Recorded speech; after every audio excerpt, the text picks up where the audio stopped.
নমস্কার বন্ধুরা, সবাই কেমন আছো? আশা করি সবাই ভালো আছো। তো চলে আসলাম আরও একটা নতুন রেসিপি নিয়ে। তো আজকের রেসিপিটা কিন্তু খুব সহজ এবং তোমরা চাইলে কিন্তু চট করে বানিয়ে নিতে পারো। তো আজকের যে রেসিপিটা বানাবো, রেসিপিটা হলো সীতাভোগ। তো এই সীতাভোগ বানাতে কিন্তু দুধ, ছানা কোনোটাই লাগবে না। হাতের কাছে যদি তোমাদের পনির থাকে, পনির দিয়ে কিন্তু ঘরে চট করে বানিয়ে নিতে পারো এই সীতাভোগটা। আর যখন মন চায় দোকানে যেতে হবে না, ঘরে বসেই কিন্তু পনির থাকলে বানিয়ে নিতে পারবে এই সীতাভোগটা।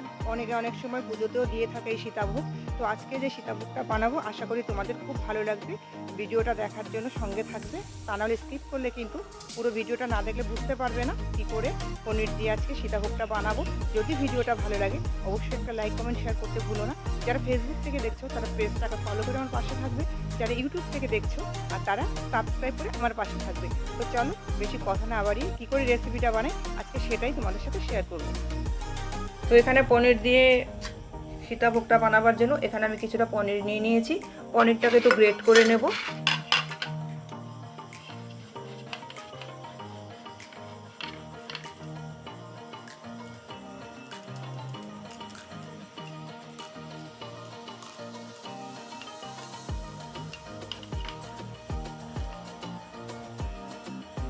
তো পনিরটাকে দেখো গ্রেটারে কিন্তু আমি গ্রেট করে নিয়েছি খুব ভালোভাবে।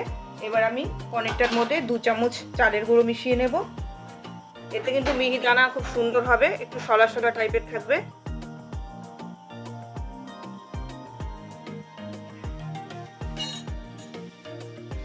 ভালো করে হাতের সাহায্যে একটু মেখে নেব।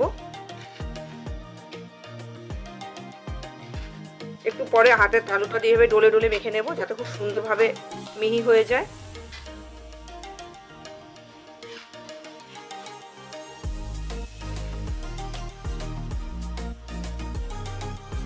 তো বেশ কিছুক্ষণ দেখো হাতের সাহায্যে ভালো করে মেখে নিয়েছি। এবার হাতের তালুটা দিয়ে কিন্তু আরও 10 মিনিট এইভাবে মেখে নেব, এতে খুব সফট হবে।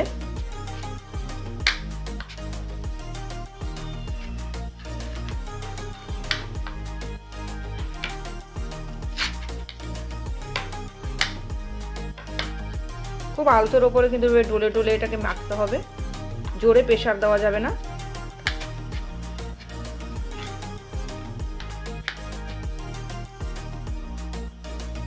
তো এবার আমি কিন্তু হাতের সাহায্যে ভালো করে পনিরটাকে বেশ নরম করে মেখে নিয়েছি। এখান থেকে কিছুটা অংশ আমি সরিয়ে নেব, কারণ সীতাভোগের মধ্যে কিন্তু নিকুতি থাকে, সবাই জানো। তো নিকুতির জন্য আমি কিছুটা অংশ সরিয়ে নিলাম।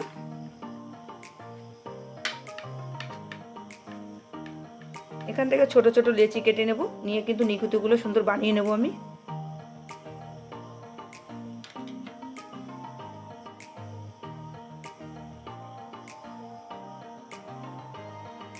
নিকুতির একটা সাইড দেখবে একটু সরু টাইপের হয়, একটা সাইড একটু মোটা টাইপের হয়। তো এইভাবে কিন্তু ছোট ছোট করে আমি নিকুতিগুলোকে বানিয়ে নেব। তো এখানে দেখো কয়েকটা আমি নিকুতি বানিয়ে নিয়েছি। আর এখানে কিন্তু ছানাটাকে একটা বল শেপ দিয়ে নিয়েছি।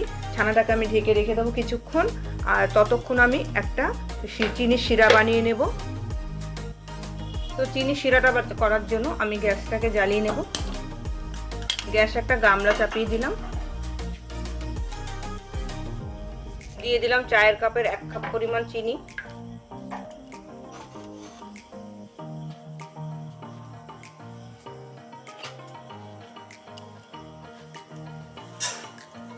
দিয়ে দেবো জল 1 কাপ।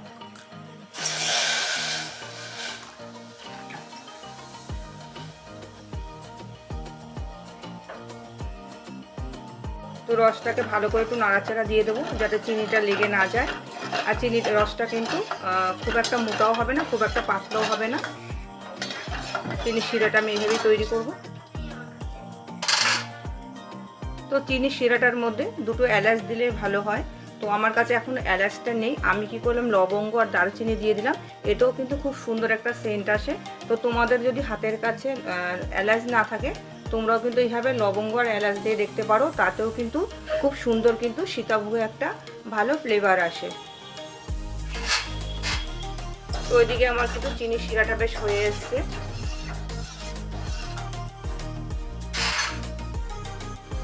ওইদিকে চিনি শিরাটা হয়ে গেছে কিনা দেখে নেব।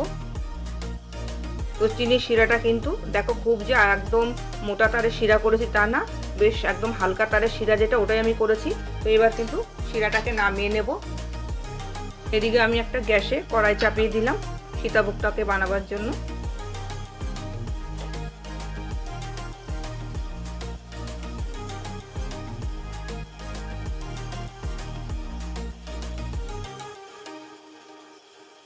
গ্যাসের ফ্লেমটাকে কিন্তু একদম লোতে রেখেছি, কারণ গ্যাসের ফ্লেমটা যদি আমি হাইতে রাখি তাহলে কিন্তু সীতাভোগটা পুড়ে যেতে পারে, কারণ সীতাভোগের কালারটা কিন্তু জানো একটু সাদা টাইপেরই হয়। তো আমি গ্যাসের ফ্লেমটাকে ওই কারণেই কিন্তু একদম লোতে রেখেছি। তো এবার দিয়ে দেব কড়াইতে সাদা তেল।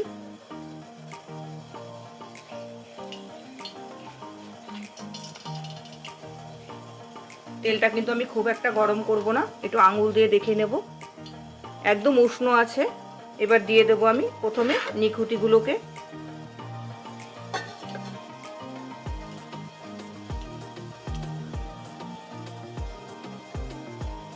নিখুঁতিগুলোকে এবার আস্তে আস্তে আগে ভেজে নেব। নিখুঁতিগুলোকে কিন্তু এইভাবে উল্টে পাল্টে ভেজে নিতে হবে। দেখো আস্তে আস্তে কিন্তু কালারটা কি সুন্দর চলে আসছে।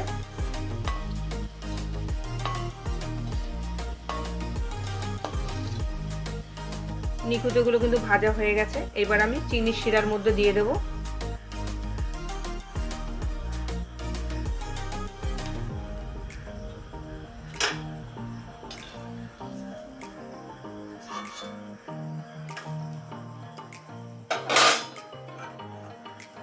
নিখুঁতিগুলোকে দিয়ে দিয়েছি চিনির শিরার মধ্যে আমি। এদিকে কিন্তু গ্যাসটাকে আমি এখন অফ করে দেবো, কারণ তেলটা অতিরিক্ত গরম হয়ে গেছে। এতটা অতিরিক্ত গরম তেলের মধ্যে সীতাভোগটাকে ভাজা যাবে না, কারণ সীতাভোগটার কালারটা কিন্তু অতিরিক্ত লালচে হয়ে যেতে পারে। সেই কারণে তেলটা যাতে একটু ঠান্ডা হয়ে যায়, তো আমি গ্যাসটা এই কারণে অফ রাখলাম। তো তেলটা কিন্তু অনেকটাই ঠান্ডা হয়ে গেছে। এবার আমি এখানে একটা গ্রেটার নিয়ে নিয়েছি। গ্রেটারের মধ্যে আড়াই ছোট ছোট করে বল করে নিয়েছি ছানাগুলোকে, দেখতেই পাচ্ছ। তো গ্রেটারের সাহায্যে আমি এরকম করে কিন্তু গ্রেটারে আস্তে করে এইভাবে দিয়ে দেবো তেলের মধ্যে। তোমাদের কাছে যদি বড় ছাঁকনি থাকে তোমরা কিন্তু বড় ছাঁকনিতে এইভাবে দিয়ে করতে পারো, এতে কি হবে তোলার কোনো সমস্যা হয় না।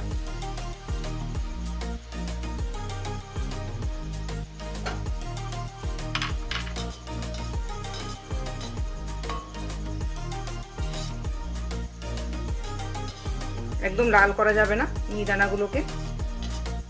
আর আমি কিন্তু গ্যাসের ফ্লেমটা এখনো কিন্তু অফে রেখে দিয়েছি।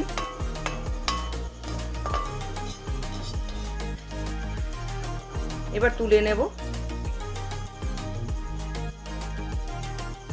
এবার নিখুঁতিগুলোকে কিন্তু আমি এভাবে তেল থেকে কিন্তু ছেঁকে নিলাম। দেখতেই পাচ্ছ কালারটা কিন্তু একদম সাদা রয়েছে দোকানের মতো। এবার দিয়ে দেবো চিনির শিরার মধ্যে। চিনির শিরার মধ্যে দিয়ে দেবো। তো দেখো সীতাভোগটাকে কিন্তু আমি রসের মধ্যে ভিজিয়ে রাখবো, 2 থেকে আড়াই ঘন্টা ভিজাবো। আর দোকানে কিন্তু সারা রাত ভিজিয়ে রেখে দেয় সীতাভোগটাকে, কারণ ওই রসগুলো নিখুঁতির ভেতরে আর সীতাভোগটা ভেজার একটা ব্যাপার থাকে। তো আমি একটা ঢাকা দিয়ে এবার সীতাভোগটাকে আড়াই ঘন্টা মতো রেখে দেবো। তো বন্ধুরা আজকে কিন্তু হয়ে গেছে সীতাভোগ। তো দেখো আড়াই ঘন্টা পরে আমি সীতাভোগটাকে তুলে নিয়েছি রস থেকে। তো সীতাভোগটা দেখো কত সুন্দর, কিন্তু অল্প সময়ের মধ্যে খুব সামান্য উপকরণ দিয়েই বানিয়ে নিয়েছি। আর তোমরা হাতের কাছে যদি দুধ বা ছানা না পাও তাহলে কিন্তু এইভাবে পনির দিয়ে কিন্তু বাড়িতে সীতাভোগ বানিয়ে নিতে পারো। এই সীতাভোগ কিন্তু আমরা বিভিন্ন পুজোর কাজে লাগিয়ে থাকি। তো তোমরাও কিন্তু এইভাবে পনির দিয়ে বানিয়ে ঠাকুরকে নিবেদন করতে পারো। তো আজকে সীতাভোগের রেসিপিটা তোমাদের কাছে কেমন লাগলো তোমরা অবশ্যই কমেন্টে জানাবে। যদি তোমাদের ভালো লাগে তাহলে একটা লাইক কমেন্ট শেয়ার করতে ভুলো না। তো আজকে এখানেই শেষ করলাম। সবাই ভালো থাকবে, সুস্থ থাকবে।